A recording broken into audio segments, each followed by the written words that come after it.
Hello and welcome to another RLabs tutorial. In some of your modeling tasks, you might need to deal with elements of chance, so this lesson will be dedicated to generating random numbers in R for stochastic models.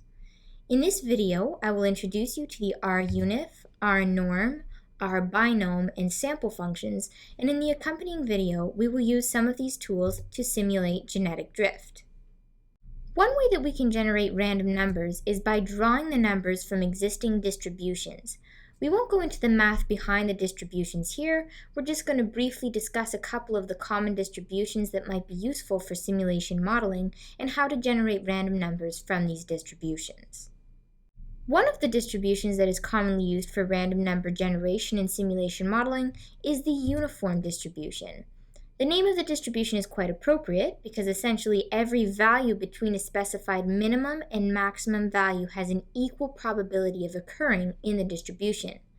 So this graph here, for instance, represents a uniform distribution whereby every number between the minimum value of 20 and the maximum value of 80 has an equal density, an equal probability of occurring. The function in R that allows us to draw random numbers from this distribution is the RUnif function. We simply write RUnif, and then between brackets we specify the number of times that we want to draw from the distribution, i.e. the sample size, and then we specify the range of numbers between which we want to draw. So we need to indicate the minimum value and the maximum value. So here in RStudio, let's try out an example where we want to generate 15 random numbers between 1 and 10. So we would simply write RUnif n equals 15, min equals 1, max equals 10. And we can see that we have 15 numbers here as the output, all of which are between 1 and 10. Now, as always with functions, we don't actually have to name the arguments as long as we list the arguments in the correct order. So this command, RUnif15.1.10, is exactly the same as the one we just executed up here. We are specifying that we want 15 random numbers selected from a uniform distribution with a minimum of 1 and a maximum of 10. Now note that these aren't the same 15 numbers that we got up here. Every time we generate random numbers within a given session in R, a different set of random numbers will be generated. This applies for all the different random number generator functions that we will see in this video. As usual with functions, there are default values associated with the RUnif function, and these default values are a minimum of 0 and a maximum of 1. So this command produces 3 random numbers between 0 and 1, but so does this command, because R assumes that the single input value is the desired sample size and that you want the minimum and maximum values to be 0 and 1 respectively. So that is a very basic introduction to sampling random numbers from a uniform distribution. Another common distribution that you might want to sample from in your simulation models is the normal distribution or Gaussian distribution, which is actually probably the most well-known and most commonly used distribution in statistics. This distribution has the classic bell curve shape, which applies to many phenomena in life.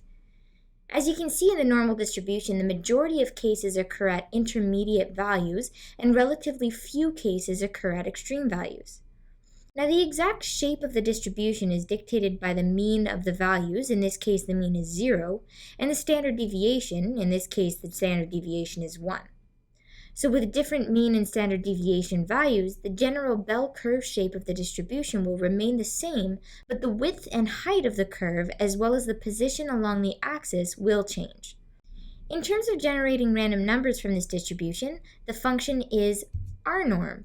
So we simply write RNorm, and then between brackets we specify the number of values that we wish to draw from the distribution, so the sample size, then the desired mean of the distribution, and the desired standard deviation of the distribution.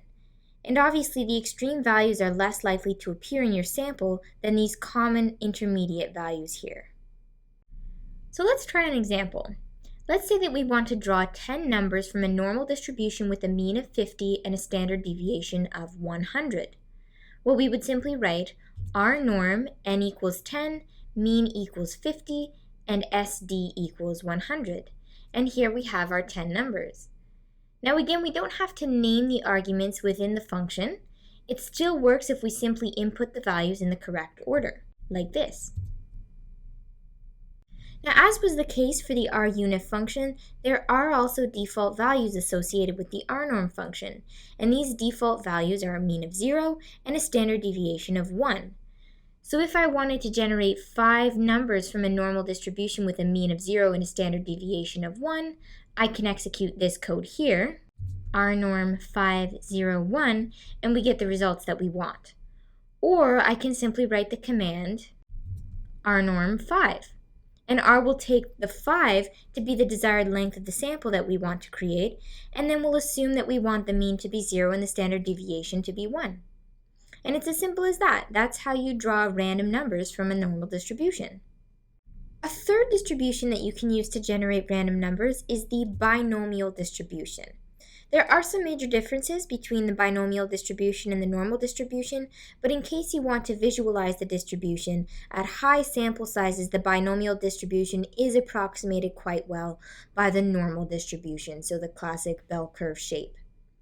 Now, using this distribution to generate random numbers is a little bit different than the other two cases that we examined.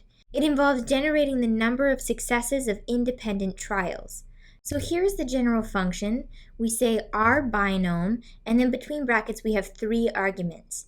The n argument is essentially the number of replicates or experiments, if you will. The size argument indicates the number of trials in each experiment, and then the prob argument indicates the probability that each trial is a success, the only other alternative being failure. Then the output is a vector of length n. So essentially for each replicate or each experiment, the number of successful trials is calculated and reported. Now this is probably best understood using an example. So let's just scroll back to RStudio here. And let's say that we are tossing an unbiased coin 100 times in a row and counting how many times the coin lands on heads, which we will define arbitrarily as being a success. We do this once a day for a week, yielding a total of 7 experiments. So here's the code that can represent this situation. Rbinom, n equals 7, size equals 100, prob equals 0.5. So we have 7 experiments, 100 trials per experiment, and a 50% chance that each trial will be a success, i.e. will be heads. And you can see that the output is a vector of length 7. There is one element for each experiment, showing the number of successes for each experiment. And unsurprisingly, you can see that most of these numbers are close to 50, meaning that approximately half of the time the coin landed on heads and the other half of the time the coin landed on tails, which is what we would expect when flipping a coin many times. And just to reiterate, we can see that there is no need to name the arguments when calling the function. We can simply input the numbers, 7, 100, and 0.5 in the correct order. And those are pretty much the basics of the rbinom function. Now, just so you know, there are many more distributions out there, and in most cases, there is a corresponding function in R that allows you to sample random numbers from each of these distributions. Now, so far, we've been sampling from existing distributions, but we can also sample from custom-made selections using the sample function. So I'm just going to start right away with some examples to show you how the sample function works in R. So let's say, for example, that we have the numbers 1 to 10, and we want to randomly select 5 numbers as a sample from this larger group. Well, all we have to do is type out sample, and then between brackets we indicate the vector 1 to 10, followed by the number of values that we want to sample from the vector, so 5 in this case. And you can see that we get 5 numbers between 1 and 10 as the output. Now notice that none of these numbers are repeated twice. So R randomly selected one number from a list of 10, then randomly selected another number from the remaining 9, then randomly selected a third number from the remaining 8, and so on and so forth. Now we can also specify the vector outside of the function as well, like this. So we say population gets 1 to 10, and then sample from the population vector 5 times. Also note that the vector does not need to be sequential. It can be made up of any numbers that we want to, like this for example. This is by no means a sequential vector, and we can still sample 5 numbers from this population vector. And it doesn't even need to be a vector of numbers. We can use characters as well. So here our vector is made up of letters from the alphabet, and we can sample 5 of these letters. Now, so far we've been working with examples where the sample size is smaller than the population size. But what happens if we want the sample to be larger than the population? So we want the possibility of selecting the same element more than once. Well, let's try that. Here's our population vector of length 10, just to remind you what it looks like. And we want to sample 15 elements from our population vector, but it looks like that's not possible. But what we can do is alter the replace argument. The default in R is replace equals false. This means that the elements cannot be reselected after being sampled once. So without specifying the replace argument, R assumes that we do not want to replace the elements. But if we alter this argument and indicate that replace equals true, then we can indeed generate larger samples than the population. Now, when might this come in handy? Well, let's simulate a coin toss, for example. We can make an options vector containing the characters heads and tails, which are obviously the two options that we have when flipping a coin. And next we can use sample to simulate tossing the coin 10 times. And we can observe the outcome of each toss.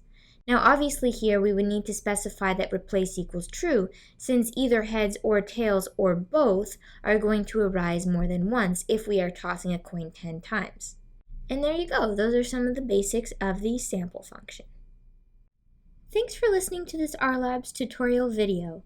If you found this useful, you might be interested in our free online Moodle course, or check out and subscribe to our YouTube channel.